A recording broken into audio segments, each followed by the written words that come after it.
Beth am y Gymdeithas Gymraeg yn Llundain heddiw? Wel, wrth gwrs, ddim fi di'r un gorau i ateb cwestiwn o'r fath gan mod yn cysylltiad i o hirbell bellach. Mae ar ôl i'n golli'n had, mae fy mam wedi symud i fyw yn agos at y nif yma yn Hynarfon. Mae'n mrawd yn dal i fyw yn Llundain, neu ar gyrion Llundain. Dwi'n dal i weld fy ffrindiau o'r Gymdeithas Cymru Llundain yn achlysurol. Hyd y gwelai, mae bobl yn dal i symud i Llundain, mae'r dynfa dal yna. Ddim i'r un gradda ag yr oedd i yng nghyfnod fy rhieni a fy mamguan Had Cu a'r cenhedlaethau cyn hynny, oherwydd bellach wrth gwrs mae gennym ni brifddinas i Gymru yn Nghaerdydd, felly yn sicr y maes llywodraeth, y maes cyfryngau ac yn y blaen, mae yna mwy o dynfa falle rwan i Gaerdydd yn hytrach nag i Llundain.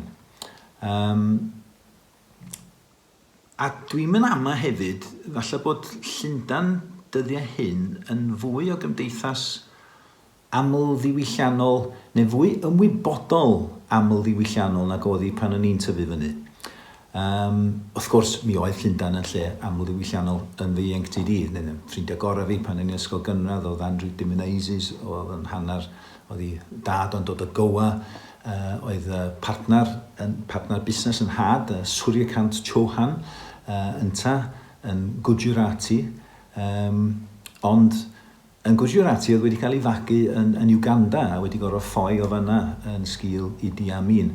A dwi'n cofio synnu pan ddudodd o ryw dro bod o am ymweld â India am y tro cyntaf. A dyna falle dangos gwahaniaeth rhwng cael dy fagu'n Gymro'n Llundain a cael dy fagu o ryw wlad arall. Oedd hi'n hawdd iawn, oedd Cymru'n agos. Hynny yw, hyd yn yn oes fy nhad oedd Cymru yn gymharol agos, ond yn medru mynd yna yn rheolaidd. Oedd yn had ynta yn mynd bob gwyliau, dolyg, pasg, haf at i famguau Ty Cu. A mae'n siŵr o hwnna'n elfen yn cadw i Gymraeg ynta yn loyw. Ond dipyn wahanol ydy hi i bobl cymunedau Asiaidd. Di rwy'n ddim yn mynd i neidio'r plen i fynd nôl wel, Suryakant ddim yn mynd i fynd nôl i Uganda nag oedd am resymau amlwg lle, ond doedd India ddim yn lle agos iddo fe. Felly, ia, mae'r pwysau, mae'r hyn sydd ar gael i rywun i helpu cynnal i hunaniaeth mewn iaith arall yn dibynnu o ba garfan, o ba ethnigrwydd mae rhywun yn dod. Ond yn gyffredinol yn y 70au, dwi'n teimlo o bobl, oedden ni'n mynd siarad am y peth yma i raddau lle, oedd yn Cymreictod ni yn sy'n ni di arddel y peth, sy'n rwy'n di gofyn i fi, yn Llundain, ond doeddwn ni ddim yn neud hynny.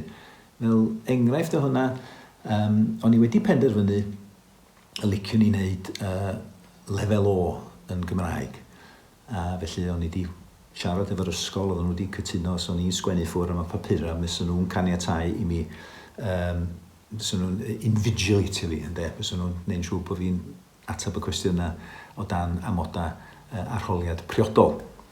Ac felly, ar y diwrnod dan sylw, arholiad ffisics oedd y prif arholiad yn y neuadd y diwrnod yna. So dyma fi cyn mynd mewn i'r neuadd yn sbio lle oedd yn enw fi a pa rif ddesg o'n i fod i fynd yna, achos o'n i sicr ddim eisiau eistedd lawr i geisio ateb papur ffisics gan bod yn bwnc o'n i wedi rhoi gorau iddi.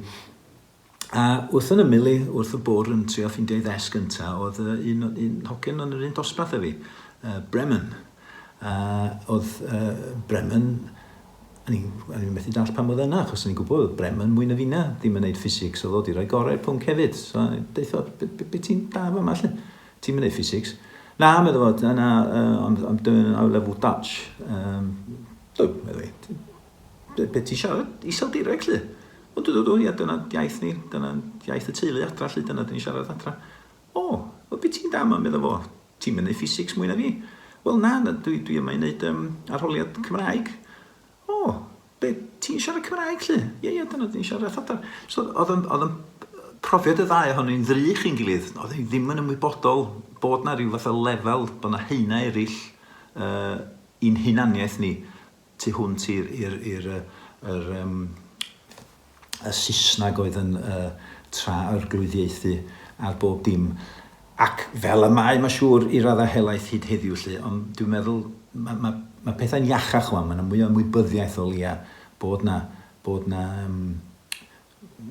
ffyrdd eraill o fyw a ieithoedd eraill i'w siarad. Ond, dyn ni sôn am y 70au, wrth gwrs, pan oedd bobl yn meddwl bod Love Thy Neighbour yn adloniant. Felly, dyn ni wedi symud ymlaen, dwi'n falch o ddeud.